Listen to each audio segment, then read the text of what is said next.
नमस्कार दोस्तों, क्राइम तक में आप सबका स्वागत है। मैं हूं सुप्रतिम बैनर्जी। उत्तर प्रदेश में एक शहर है सहारनपुर, काफ़ी नामी जगह है, आप लोगों ने सुना होगा ज़रूर। इस सहारनपुर में 2 जनवरी को इसी साल यानी 2025 को 2 जनवरी 2025 एक प्रॉपर्टी डीलर की हत्या हो जाती है। प्रॉपर्टी डीलर का नाम है सुरेश राणा, तकरीबन 45 साल की उम्र, घर में बीवी और 2 बच्चे।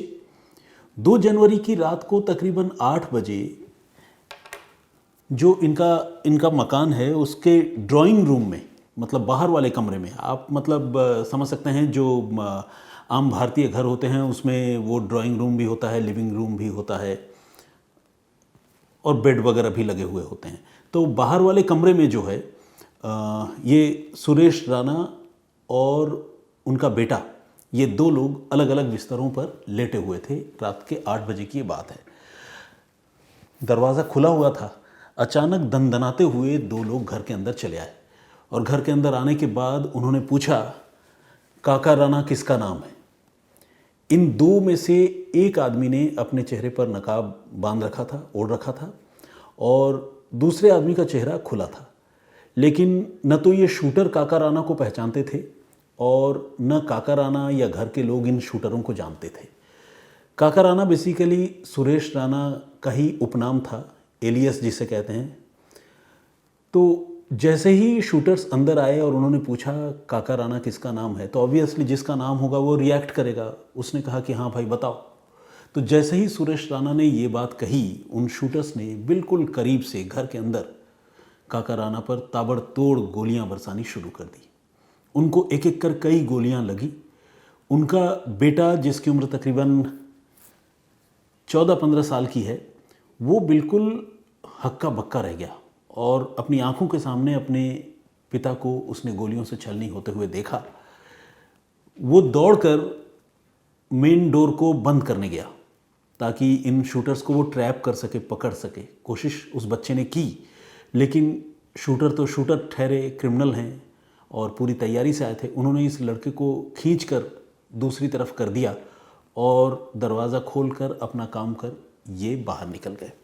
तब तक जो इनकी धर्मपत्नी है सुरेश राणा उर्फ काका राणा की, वो भी गोलियों की आवाज़ और शोर सुनकर, चीखें सुनकर अंदर के कमरे से बाहर आई और बाहर उन्होंने देखा कि उनके पति को गोली लगी हुई है, वो छटपटा रहे हैं।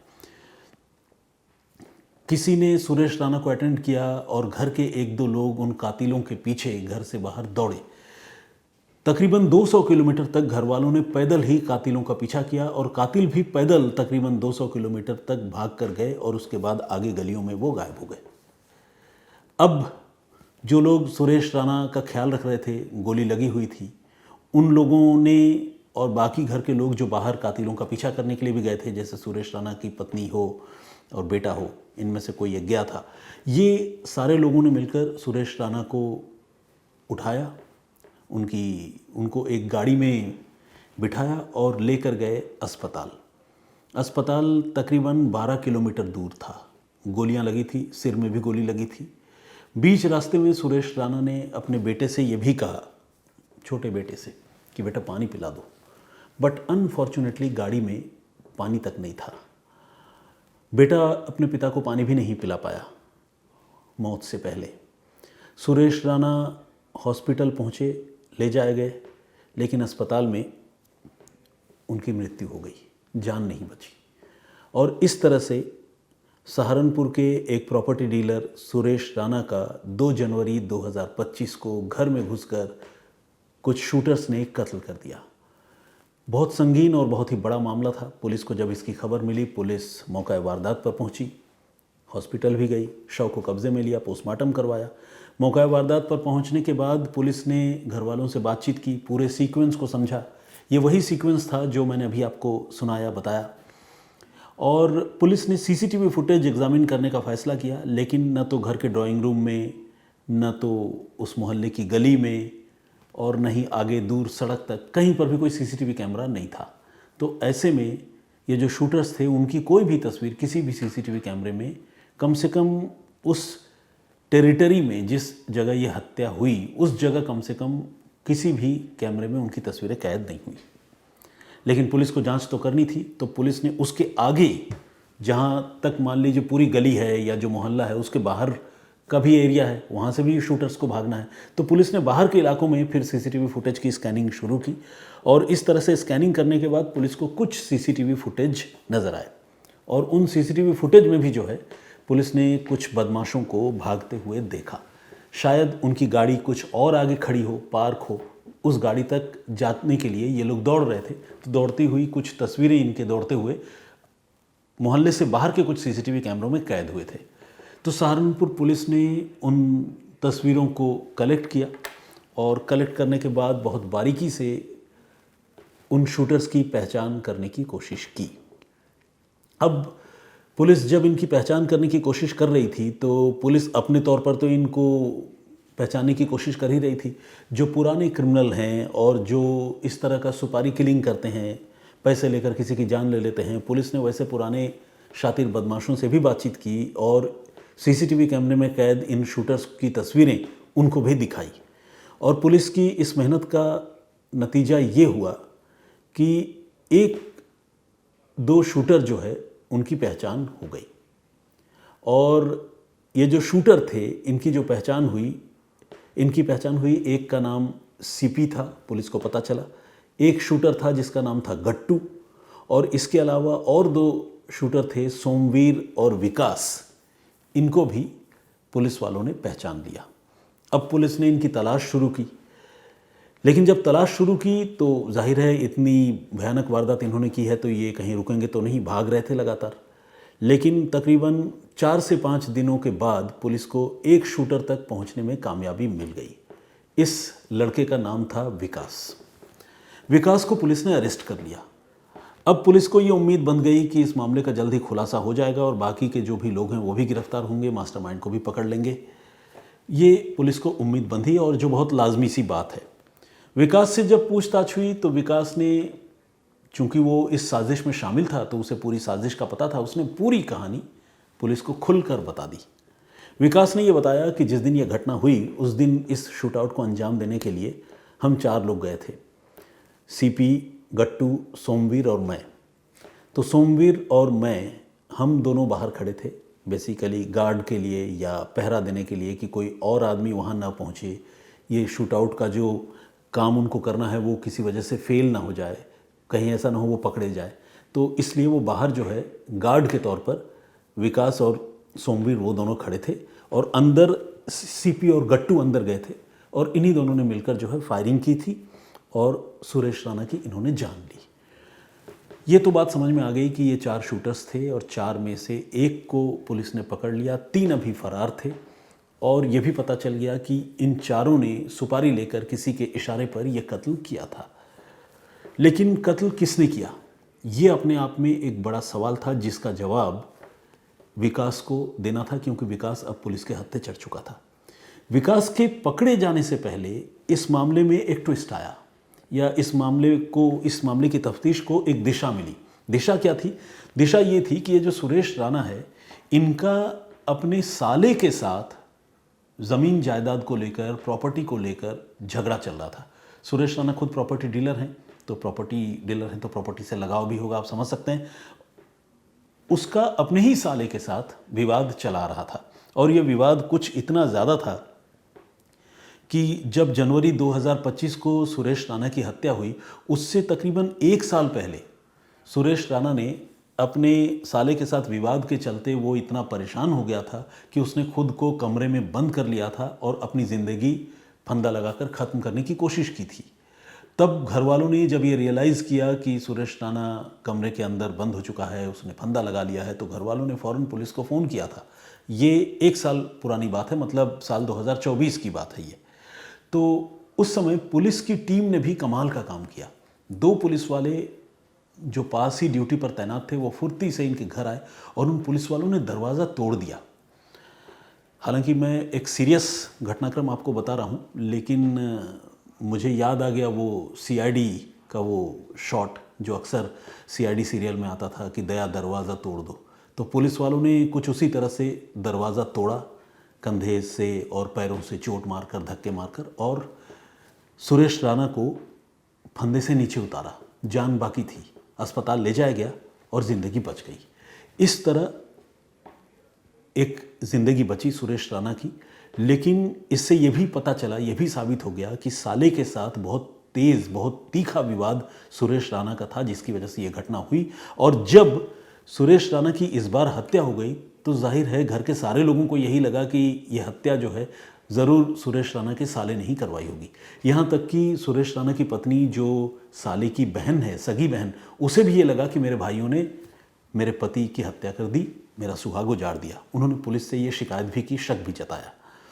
लेकिन पुलिस अभी इस फैक्ट को वेरीफाई करती, तब तक पुलिस अलग एंगल पर, जैसे मैंने आपको बताया कि सिर्फ साले का नाम लिया तो ऐसा तो है नहीं कि जाके साले को ही पकड़ लेगी। तमाम एंगल को पुलिस एक्सप्लोर करती है। तो तमाम एंगल को एक्सप्लोर करते हुए पुलिस को एक शूटर मिल गया, विकास। और जब विकास मिल गया तो पूरे शूट आउट की कहानी पुलिस के लिए क्लियर हो गई। अब पुलिस को ये पता करना था कि ये सुपारी दी किसने। तो जब विकास से पूछताछ हुई तो पता चला कि सुपारी दी है प्रमोद उर्फ रामकरण नाम के एक आदमी ने। ये प्रमोद उर्फ रामकरण भी जो है एक प्रॉपर्टी डीलर था। और बहुत शॉकिंगली, बहुत हैरानी भरे तरीके से आपको बताऊं कि ये सुरेश राणा के बचपन का दोस्त था। दोनों एक ही गांव के हैं, साथ साथ ये खेल कूद कर बड़े हुए और दोनों में बड़ी गहरी मित्रता थी। सुरेश राणा उम्र में प्रमोद उर्फ रामकरण से कुछ साल बड़ा है। तो प्रमोद जो है वो सुरेश राणा को भैया भैया कहा करता था और सुरेश भी उसे छोटे भाइयों की तरह प्यार किया करता था। लेकिन अगर इतना ही प्यार था तो प्रमोद उर्फ रामकरण ने सुरेश राणा के कत्ल की सुपारी क्यों दी, और इस वक्त वो कहाँ था? पुलिस को अब ये पता लगाना था। तो जब पुलिस ने जांच पड़ताल की, शूटर से पूछताछ की, तो ये पता चला कि प्रमोद उर्फ रामकरण शूटआउट से पहले ही भारत से बाहर जा चुका है और वो इस वक्त मलेशिया में है। तो ये पुलिस के लिए एक बड़ा झटका था, क्योंकि मलेशिया में होना मतलब सरहद पार होना, वहाँ से पकड़कर प्रत्यर्पण करके उसको लाना, ये अपने आप में एक चैलेंजिंग बात थी। लेकिन मास्टरमाइंड के तौर पर प्रमोद का ही नाम सामने आया। इस बीच जब छानबीन और आगे बढ़ी तो पुलिस को सोमवीर नाम का जो एक और शूटर था, जो बेसिकली विकास के साथ घर के बाहर खड़ा था, उसके बारे में जानकारी मिली कि सोमवीर जो है वो भी शूटआउट के फ़ौरन बाद मलेशिया फरार हो चुका है और इस वक्त प्रमोद के साथ ही मलेशिया में है। ये बात भी सहारनपुर पुलिस को पता चली। जो दो शूटर घर के अंदर दाखिल हुए थे, सीपी और गट्टू, वो लगातार भाग रहे थे अलग अलग जगहों पर। उनकी लोकेशन कभी मिलती, कभी नहीं मिलती, कभी कोई फ़ोन यूज़ करते, कभी ऑफ कर देते। पुलिस वाले काफ़ी परेशान रहे और पुलिस वालों ने ये जो दो शूटर हैं, सीपी और गट्टू, इनकी तलाश में 5 राज्यों का चप्पा चप्पा छान मारा। पंजाब, हरियाणा, राजस्थान, जम्मू एंड कश्मीर और बिहार, क्योंकि इन जगहों पर सीपी नाम के शूटर की लोकेशन पुलिस को अलग अलग वक्त पर मिल रही थी। लेकिन ये सीपी जो है वो सिर्फ शूटर ही नहीं है, ये टेक्निकली बहुत साउंड है। तो ये अक्सर लोगों से मोबाइल फ़ोन मांग कर, जब उसको ज़रूरत पड़ती थी, वो किसी को फ़ोन कर लिया करता था। अब किसी से रैंडमली रास्ते में अगर कोई फ़ोन मांग कर किसी को फ़ोन करे तो पुलिस उसे लोकेट करे भी तो कैसे करे। इसलिए पुलिस जो है लगातार सीपी को ढूंढ रही थी, लेकिन उसका सुराग तो मिलता था, लेकिन उसे पुलिस गिरफ्तार नहीं कर पा रही थी। और इन 5 राज्यों में लगातार पुलिस भटकती रही। कई बार कुछ इंटरनेशनल कॉल्स जो है वो सीपी किया करता था, यानी भारत में रहकर ही स्पूफिंग के ज़रिए, एक टेक्नोलॉजी होती है जिसके ज़रिए ये इंटरनेशनल नंबर्स से अलग अलग लोगों को ज़रूरत के वक्त पर फ़ोन करता था। रैंडमली लोगों का ब्रॉडबैंड या वाईफाई मांग लिया करता था और फिर उससे लोगों को इंटरनेट कॉल किया करता था, जिससे भी इसकी ज़रूरत कभी पड़ती थी। तो पुलिस को ये तो पता चलता था कि सीपी का फ़ोन आया, सीपी ने उसको फ़ोन किया, ये बात की, लेकिन सीपी पुलिस की पकड़ में नहीं आ रहा था और पुलिस लगातार इसका पीछा कर रही थी, पीछा लगातार करती ही जा रही थी। सहारनपुर के जो एडिशनल एसपी हैं, उन्होंने ये दावा किया है कि इन शूटर्स को पकड़ने के लिए पुलिस ने 5 से 6 महीने में तकरीबन 2 लाख किलोमीटर का सफ़र किया। ये अपने आप में एक बहुत शॉकिंग और बहुत हैरानी भरी बात है। मैं अभी इस बात को पूरी तरह से वेरीफाई नहीं कर पाया हूँ, लेकिन मेरी कोशिश होगी कि सहारनपुर पुलिस के अधिकारियों से मैं ये पूछूं कि 2 लाख किलोमीटर का सफ़र उन्होंने कैसे तय किया, क्योंकि 2 लाख किलोमीटर मतलब अगर 10 रुपये पर किलोमीटर के हिसाब से भी हम देखें तो 20 लाख रुपए का तो ईंधन जल गया या गाड़ियों में ही खर्च हो गया। और इसके अलावा खाना पीना, रुकना ठहरना, पुलिस ने कितने लाख रुपए इस मामले की तफ्तीश में खर्च किए, ये मेरे लिए अब एक जिज्ञासा का विषय है और मैं इसके बारे में थोड़ा और पता करने की कोशिश करूँगा। और आप लोगों को बताऊंगा भी। तो मीनवाइल इन शूटरों के बारे में पुलिस पता कर रही थी और पुलिस अलग अलग राज्यों में घूम रही थी, भटक रही थी, और विकास को तो पुलिस ने पकड़ लिया था। कल यानी सोमवार के दिन पुलिस को सीपी नाम के उस शूटर के बारे में जानकारी मिली जो टेक्निकली बहुत साउंड है और जो शूटर लगातार पुलिस को चकमा दे रहा था, जिसके लिए पुलिस का दावा है कि पुलिस ने 2 लाख किलोमीटर खाक छानी है। तो इस सीपी के बारे में पुलिस को जानकारी मिली और सहारनपुर में ही पुलिस ने इसको घेरने की कोशिश की, लेकिन जैसा कि उत्तर प्रदेश में होता है, आप जानते हैं, घिर जाने पर सीपी ने पुलिस पर गोली चलाई, पुलिस ने पलटवार किया और उत्तर प्रदेश पुलिस का निशाना जो है वो मतलब चाचा चौधरी के निशाने की तरह होता है, वो सीपी के टांग में गोली लगी और सीपी को पुलिस ने पैरों में गोली मारकर अरेस्ट कर लिया, गिरफ्तार कर लिया। इस तरह इस मामले का दूसरा शूटर विकास के बाद सीपी वो गिरफ्तार हो गया। ये अपने आप में पुलिस की एक बड़ी कामयाबी थी। अब मास्टरमाइंड तक पहुंचना पुलिस को बाकी था। वो काम ठीक एक दिन बाद इत्तेफाक से हो गया और वो काम ऐसे हुआ कि ये प्रमोद उर्फ रामकरण और उसके साथ सोमवीर, इनके बारे में पुलिस को जानकारी मिली और ठीक जिस तरह से सोमवार को एक एनकाउंटर हुआ था, उसी तरह से सोमवार और मंगलवार की दरमियानी रात को एक और एनकाउंटर हुआ और उस एनकाउंटर में प्रमोद उर्फ रामकरण जो मास्टरमाइंड है, जो सुरेश राणा के बचपन का दोस्त है और जिस पर सुरेश राणा के कत्ल की साजिश रचने का इल्ज़ाम है, उसके भी टांग में गोली लगी और उसे पुलिस ने अरेस्ट कर लिया। ये वो आदमी है जो मलेशिया में अब तक छिपा हुआ था, लेकिन शायद कुछ समय पहले वो भारत आया हो और पुलिस को उसके बारे में जानकारी मिली हो। पुलिस उसे गिरफ्तार करने की कोशिश कर रही थी, लेकिन वो भाग रहा था। गन बैटल हुआ, गोलियां दोनों तरफ से चली और प्रमोद उर्फ रामकरण के पैर में गोली लगी। उसके साथ सोमवीर था, उसे भी जो है पुलिस ने प्रमोद उर्फ रामकरण के साथ पकड़ा है, गिरफ्तार कर लिया है। और इस तरह से इस मामले के 3 बल्कि 4 लोग अब तक पकड़े गए हैं। एक शूटर गट्टू वो अब तक फरार है। तो ये तो इन्वेस्टिगेशन की बात है और इनके पकड़े जाने की बात है। अब सवाल ये है कि प्रमोद उर्फ रामकरण ने ये साजिश क्यों रची? शूटर ने इसका नाम तो ले लिया, अब ये गिरफ्तार भी हो गया, लेकिन ये रची क्यों? तो इसके पीछे भी प्रॉपर्टी की ही कहानी है। जैसा कि मैंने आपको बताया कि प्रमोद उर्फ रामकरण और सुरेश राणा की बचपन से दोस्ती थी, साथ में खेल कूद कर बड़े हुए, फिर प्रॉपर्टी का काम भी साथ में कर रहे थे। कुछ साल पहले प्रमोद के परिवार में जो पुश्तैनी ज़मीन है उसका बंटवारा हो रहा था। अलग अलग हिस्सों में, अलग अलग टुकड़ों में घर वाले जो है वो ज़मीन लोगों को बेच रहे थे या बेचने की तैयारी कर रहे थे। तो जब सुरेश राणा को इसके बारे में जानकारी मिली, जो कि प्रमोद को छोटे भाई की तरह ट्रीट करता था, उसने प्रमोद से कहा कि तुम अपने घर वालों से बात करो, जो भी पैसे बनते हैं हम दे देते हैं, और वो ज़मीन जो है अलग अलग लोगों को बेचने से बढ़िया है कि तुम्हारे नाम ही करा दी जाए। तो प्रमोद को लगा भाई इससे बढ़िया ऑफ़र या अपॉर्चुनिटी और क्या हो सकती है, मेरे नाम पर ही ज़मीन हो जाएगी, हमारी पुश्तैनी ज़मीन है। तो सुरेश राणा का ये प्रस्ताव उसने अपने घर के बाकी रिश्तेदारों को दिया, वो तैयार हो गए और जो भी ज़मीन बिकनी थी वो ज़मीन जो है प्रमोद उर्फ रामकरण के नाम हो गई और सुरेश राणा ने उसमें अपना पैसा इन्वेस्ट कर दिया। लेकिन जब पैसा इन्वेस्ट करने के बाद इस पैसे से लाभ कमाने का वक्त आया और सुरेश राणा ने प्रमोद उर्फ रामकरण से वो ज़मीन वापस मांगी, तो कथित तौर पर प्रमोद उर्फ रामकरण इसके लिए तैयार नहीं हुआ और यहाँ पर प्रमोद के साथ सुरेश राणा के डिस्प्यूट की शुरुआत हुई। यह डिस्प्यूट तकरीबन 30 से 40 लाख रुपए का था, जिसको लेकर दोनों ऐसे लोग जो बचपन से खेले कूदे बड़े हुए दोस्त थे, दुश्मन बन गए। दुश्मन बनने के बाद रिश्ते बद से बदतर होते गए। एक मुकाम, एक पड़ाव ऐसा भी आया जब गुस्से में सुरेश राणा ने प्रमोद को एक झन्नाटेदार चांटा रसीद कर दिया, थप्पड़ मारा, और ये बात जो है वो प्रमोद को बहुत नागवार गुजरी। प्रमोद भी अब अच्छे खासे पैसे कमा चुका था, प्रॉपर्टी डीलर था, अब तो ज़मीन भी उसके नाम पर थी। तो उसको लगा मैं ये ज़मीन तो किसी कीमत पर वापस नहीं करूँगा और ऊपर से जो मुझे चांटा मारा है इसका मैं बदला लूँगा। इसके बाद प्रमोद के साथ सुरेश राणा की दुश्मनी जो है वो हर रोज़ बढ़ती चली गई और बढ़ते बढ़ते इतनी बढ़ गई कि प्रमोद ने सुरेश राणा के कत्ल की प्लानिंग कर ली। 10 लाख रुपए की उसने सुपारी निकाली। सीपी, गुड्डू, सोमवीर और विकास को ये सुपारी की रकम दी गई और इसी रकम के आधार पर सुरेश के कत्ल की प्लानिंग की गई और 2 जनवरी 2025 को गोली मारकर सुरेश राणा का कत्ल कर दिया गया। फिलहाल उस घटना के तकरीबन 6 महीने बाद, अब हम जुलाई के महीने में हैं, जनवरी में वो घटना हुई थी, तो 6 महीने से ज़्यादा हो गए। तो अब पुलिस ने उस केस को सॉल्व कर लिया है। एक आरोपी गट्टू फिलहाल फरार है, बाकी के 3 अरेस्ट हो चुके हैं और जो मास्टरमाइंड है वो भी गिरफ्तार हो चुका है।